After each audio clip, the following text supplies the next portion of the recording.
So I'm here to talk about the ONA journalism or online journalism winners and the topic that I chose. So I chose from the 2022 Excellence and Innovation in Visual Digital Storytelling. And it was one of the small newsroom winners. The story was called For You, Portugal, I Swear. The organization was Divergent or Divergent T. I'm not sure exactly how to pronounce it, but a little background on it is that it was during the Portuguese Colonial War, which took place from 1967 to 1974.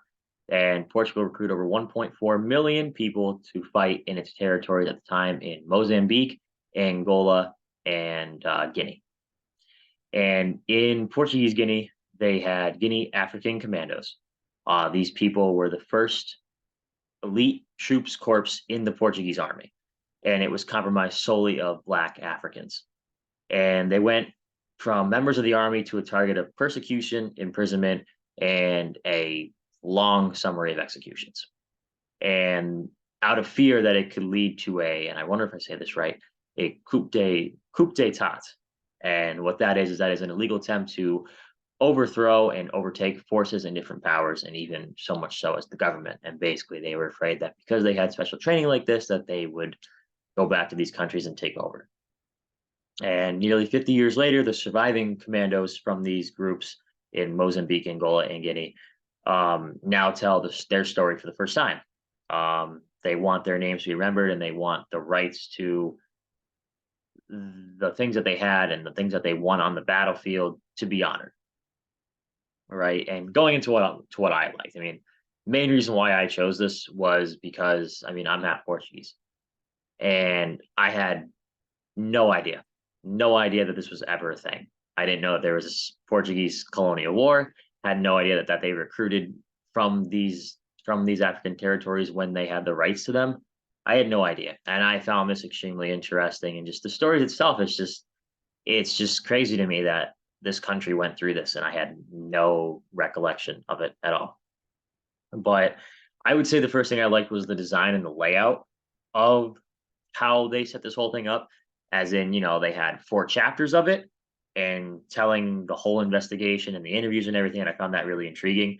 And just, even the way that they do the edited intro video, it's like a minute and a half video of just a bunch of clips cut together from hard times in the war, outside the war.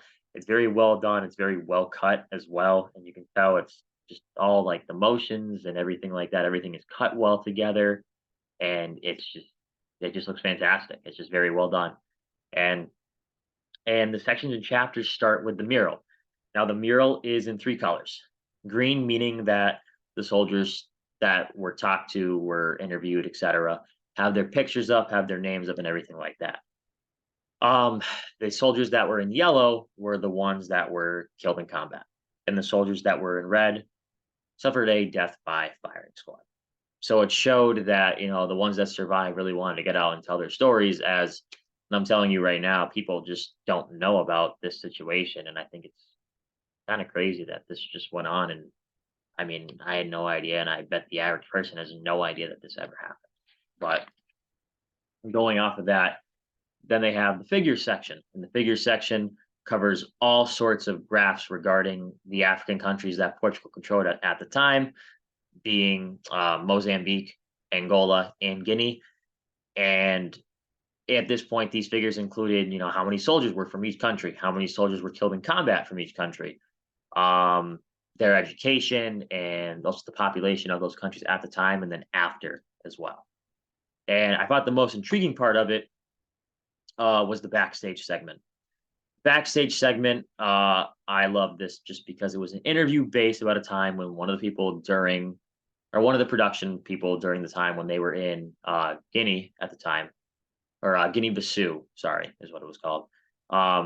They were just sitting down at a table, and they talked about how they were getting like a morning coffee, and someone went up to him and just decided to start talking to him, and it just so happened to be that they knew who the people were, and he just wanted to tell a story. And it leads on to everything. And I just thought that was interesting how someone in their 30s came up and they said, "Hey, I want to talk about my dad. He was in this, this is what he went through." And it's just, it's crazy that, if someone like that can just come up to you and just start telling a story. But it's like, I think that also kind of showed too, like the work that they had been doing had been getting around, and people wanted to make sure that their stories about these people were heard. And then the last section that I really liked, and then I kind of didn't, that I liked that they included, was it didn't really have its own chapter or like its own section, but it including 4 interviews. And this was titled Blood and Sugar, Fighting Cox, Cannon Fodder, and What Now Portugal. And these were all 4 interviews from some of the people that they interviewed throughout the entire process. And all based on their different stories, the different countries that they were brought into, the different countries that they were brought in, and everything like that. I mean, one of them, Blood and Sugar, was a great one. It was about Sekou Mane and his story and everything that went on with him. And then, I mean, on top of that too, it's like with What Now Portugal, it talked about, what happened after the wars were done. Where did these men go? These men were then held almost hostage in their own country. People tracked them down, tried to look for them, and Portugal didn't really do anything about it. Portugal really wouldn't grant them citizenship, wouldn't let them into the country. They had to go through a normal process, just like all the others, which you would think, after risking your life for their country, they would at least give you that benefit. And they didn't. And I just think that, headlining and interviewing these soldiers and understanding what they went through and how they really fought for a country like that and got very little in return is just, it's very tough to hear. But those are some of the things that I liked about the story. I mean, overall, I think this was a very well done piece. I mean, obviously, like it was a winner for small newsroom awards and just how it was put together, but I think they chose a very interesting topic. This is a topic that, kind of like I said, I've never heard of this. I never knew that this was a thing, and I think this is just a outgoing, just great topic to pick and just talk about because it's never been talked about before. And I mean, I can guarantee you that you've probably maybe seen stories maybe about the Portuguese colonial war, but about what went on in it and what happened to these people involved, it's something that it's just you've never seen before. And I think they did a great job with the setup and the interviews and everything like that. And these guys, like, they were happy in these interviews, talking about the days that they had. Like they liked the people who they worked under.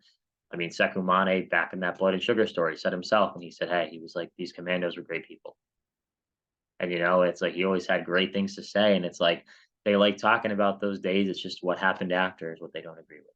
So, but that concludes my overview and my little 5-minute video on the ONA journalism winner. So yeah, and that's all.